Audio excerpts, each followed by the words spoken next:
Hello मेरे प्यारे दोस्तों, नमस्कार। स्वागत है आप सभी का अपने इस चैनल ओवी पाल लीडर में। दोस्तों, मैं ओम प्रकाश पाल आज आप सभी के बीच में लेकर के आया हूँ इंग्लिश स्पीकिंग कोर्स का 8वां दिन। और इस 8वें दिन को हम लोग देखने वाले हैं यूज ऑफ डेयर, जो कि एक मेन वर्ब है अर्थात मुख्य क्रिया है। दोस्तों, डेयर जो है कि ये मॉडल वर्ब में भी यूज होता है। तो फिलहाल हम लोग जो है कि एज अ मेन वर्ब देखेंगे। मॉडल वर्ब जब पढ़ाएंगे तो मॉडल में इसको देखेंगे।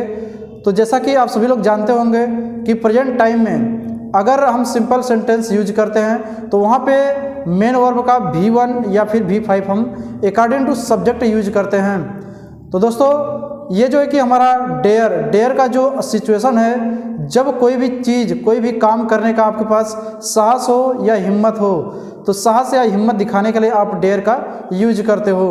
जैसे मैं कुछ एग्जांपल बताता हूँ आपको। मुझे खाने की हिम्मत है, मुझे खाने का साहस है, मुझे आपको मारने का हिम्मत है, मुझे आपको पीटने का साहस है, मुझे स्कूल जाने का हिम्मत है, मुझे रोड पर चलने का हिम्मत है, मुझे साइकिल चलाने का हिम्मत है, मुझे बारात में जाने का हिम्मत है, मुझे गाड़ी चलाने का हिम्मत है, मुझे गाड़ी चलाने का साहस है। जब आप इस टाइप से यूज करते हो तो इस टाइप से यूज करने के लिए आप डेयर का यूज करते हो। तो दोस्तों, जैसा कि आप लोगों ने यह जाना कि यह डेयर जो है एक मुख्य क्रिया है। तो मुख्य क्रिया अकॉर्डिंग टू सब्जेक्ट या तो V1 होगा या तो V5 होगा। अगर सब्जेक्ट हमारा एक वचन है, जैसे ही सी इट या फिर कोई एक नाम हो, तो उसके लिए आप डेयर से यूज करते हो, यानी कि वर्ब का भी एक वचन होना चाहिए। वर्ब का एक वचन यस या ईएस या आईईएस लगा करके करते हैं।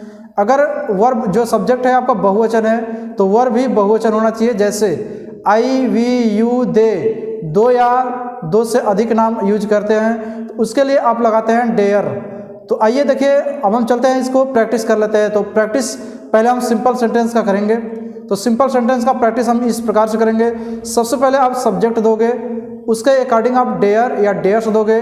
उसके बाद जो है कि टू, और उसके बाद जो है कि आप वर्ब का फर्स्ट फॉर्म दोगे। जैसा कि आप सभी लोग जानते होंगे कि जब दो मेन वर्ब एक साथ रहता है तो इसके बीच में टू इन्फिनेटिव आता है। तो दोस्तों, जैसा कि अगर मैं बोलने का प्रयास करता हूँ तो इस टाइप से बोलेंगे हम। जैसे I dare to read, I dare to learn, I dare to eat, I dare to go, I dare to fight, I dare to jump, I dare to play, I dare to write, I dare to read. इस type से आप बोल सकते हैं।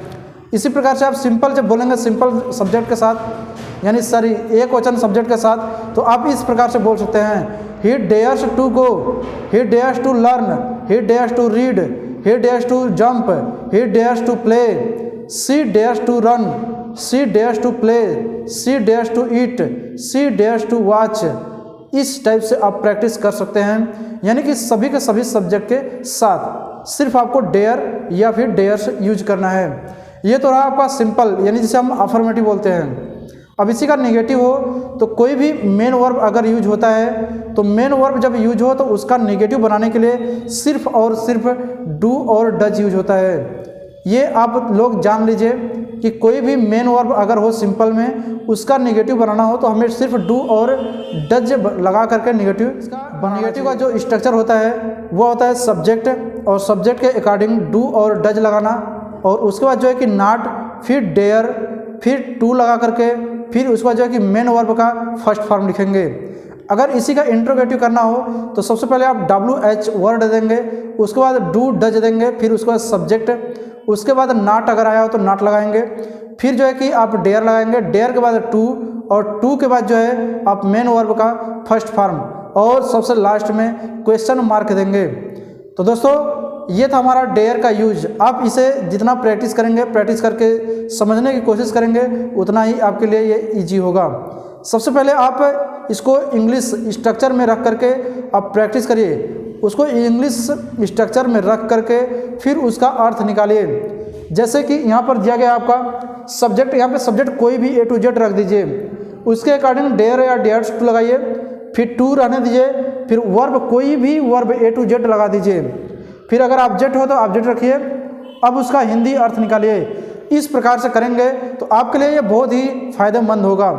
तो दोस्तों, ये topic आप लोगों को कैसा लगा? मुझे उम्मीद है कि आप लोगों को अच्छा लगा होगा। अगर ये टॉपिक अच्छा लगा है तो हमारे चैनल को लाइक करें, सब्सक्राइब करें। अब फिर मिलते हैं अगले वीडियो में इसी प्रकार का वीडियो लेकर के। तब तक के लिए नमस्कार, धन्यवाद, जय हिंद, जय भारत।